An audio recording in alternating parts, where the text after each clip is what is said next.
আসছে বিস্তারিত খবরে। সাম্প্রতিক সময়ে বাংলায় একের পর এক দুর্নীতি মামলায় সরগরম রাজ্য রাজনীতি। শাসক দলকে একঘরে করতে মরিয়া বিরোধী দলগুলি ইতিমধ্যে প্রতিবাদ মিছিলে পা মিলিয়ে চলছে। একই সঙ্গে তৃণমূল কংগ্রেসের বিরুদ্ধে নবান্ন অভিযানের ডাক দেয় বিজেপি, যা নিয়ে চাঞ্চল্য ছড়ায় বাংলার সর্বত্রে।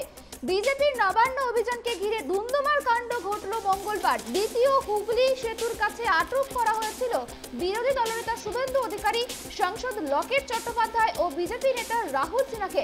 শুভেন্দু প্রিজন ভ্যানে করে লালবাজারে শুভেন্দুকে নিয়ে যাওয়া হয়। হাওড়ায় আটক করা হয় বিজেপির রাজ্য সভাপতি সুকান্ত মজুমদারকেও। সাঁতরাগাছিতে পুলিশকে লক্ষ্য করে ইট বৃষ্টি বিজেপি কর্মীদের। পরিস্থিতি সামলাতে কাঁদানে গ্যাস সেল ফাটায় পুলিশ, ব্যবহার করা হয় জল কামান। বেশ কয়েকজন বিজেপি কর্মী আহত হয়েছিলেন বলেই দাবি। হাওড়ার ময়দানে উত্তেজনা ছড়ায়। সাঁতরাগাছিতে জোগাছা থানার ওসি জখম হয়েছে। জিটি রোডের পুলিশ গাড়িতে আগুন লাগিয়ে দেওয়ার অভিযোগ ওঠে। জোগাছা থানার ওসি সতীন্দ্রনাথ চট্টোপাধ্যায় সহ কয়েকজন পুলিশ কর্মী জখম হয়েছে। সবার নজর ধুন্ধুমার।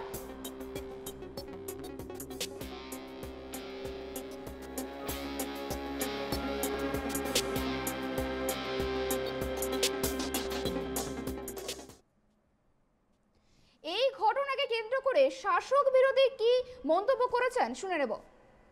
বিজেপির প্রথম সারির নেতা নেত্রীরা কোথায় ছিলেন? আজকে দেখবেন ত্রিপুরা কেন্দ্রীয় সরকারের রিপোর্টে বলছে ত্রিপুরা হচ্ছে গুন্ডামির ঘটনায় শ্রেষ্ঠ রাজ্য। তো সেই গুন্ডামিটা তো এখানে করতে গেছিল। আজকে ত্রিপুরায় কেন্দ্রীয় সরকারের রিপোর্টে গুন্ডামিতে শীর্ষে ত্রিপুরা, তো স্কুলিং এখানে করতে গেছে। এই নেতারা, এদের কোনো বিশ্বাসযোগ্যতা নেই, যোগ্যতা নেই। তারা কর্মীদের উস্কে সামলে ফেলে দিচ্ছে, ইট মারতে বলছে, পুলিশের গাড়িতে আগুন লাগাতে বলছে। নেতারা কোথায় ছিল? নেতাদের তো শুধু পাওয়া যায় বিবৃতি দেওয়ার সময় আর সোশ্যাল মিডিয়ায়, আর কর্মীদেরকে বিপদে ফেলে দিয়ে তাদেরকে খুঁজে পাওয়া যাচ্ছে না। আমরা এর বেশি কিছু আশা করি না এই সরকারের কাছ থেকে, পুলিশের কাছে। যে সরকার দুর্নীতিতে ডুবে গেছে তার মনোবলও নিচে নেমে গেছে। তারা গায়ের জোরে বিরোধীদের আটকাবার চেষ্টা করছে, কিন্তু পশ্চিমবঙ্গের 10.5 কোটি লোক যারা হতাশায় ভুগছেন, যারা নিজেকে প্রচারিত মনে করছেন, তাদের যে ইচ্ছা শক্তি তাকে কি করে আটকাবে? লোকের বিশ্বাস ভঙ্গ করেছে, লোকের সঙ্গে প্রতারণা করেছে। সেই আওয়াজ নিয়ে আমরা এসছি মানুষের প্রতিনিধি হয়ে যাবে। হয়তো প্রথমবার শুরু হলো, পুজো পার হোক, বাকিটা হবে। পুলিশ যা করেছে তাদের কাজ করেছে। এই পুলিশ এর বেশি কিছু করতে পারে না। যারা গরু চোর ধরতে পারে না, বালি চোর, কয়লা চোর ধরতে পারে না, যারা উগ্রপন্থীরা এখানে লুকিয়ে থাকতে ধরতে পারছে না, গ্যাংস্টার, তারপরে ডাক মাফিয়াদের ধরতে পারে না, তারা বিজেপিকে আটকাচ্ছে। শুধু আমরা গণতন্ত্র মেনে লড়াই করছি, মানুষ আমাদের আশীর্বাদ করেছে। এই লড়াই আগামী দিনে যাবে, এদের সহায়তা বাড়িয়ে যাবে। মূলত দুর্নীতি, বাংলার মানুষ তৃণমূল কংগ্রেসকে ক্ষমতায় এনেছিল বাংলার মানুষের সেবা করার জন্য। সেক্ষেত্রে তারা তাদের সেবা না করে নিজের ব্যক্তিগত স্বার্থ চরিতার্থ করতে ব্যস্ত হয়েছেন।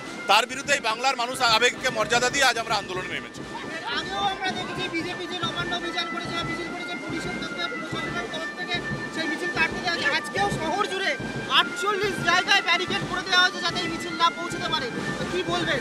ব্যারিকেড করে হয়তো আমাদের মিছিলকে আটকানো যাবে, ফিজিক্যালি হয়তো আমাদেরকে আটকে দেওয়া যেতে পারে, কিন্তু বাংলার মানুষে আমরা যে স্থান করে নিতে পেরেছি, বাংলার মানুষের হৃদয়ে আমরা স্থান করতে পেরেছি, সেটা কোন ব্যারিকেড দিয়ে আটকাবে? উনি রাজ্যের মুখ্যমন্ত্রী, এত বড় লিডার, তিনি কি বলবেন সেটার উপর তো আমাদের কন্ট্রোল নেই। কিন্তু পাবলিক পারসেপশন কি সেটা আমরা বলতে পারছি। এবং পাবলিক কিন্তু বলছে যে না, এটা ঠিক না, যা ঘটছে সেটাকে বাংলার মানুষ সমর্থন করছে না, এটুকু বলতে পারি। চেঞ্জ করতে ও তো চেঞ্জ করেই নি।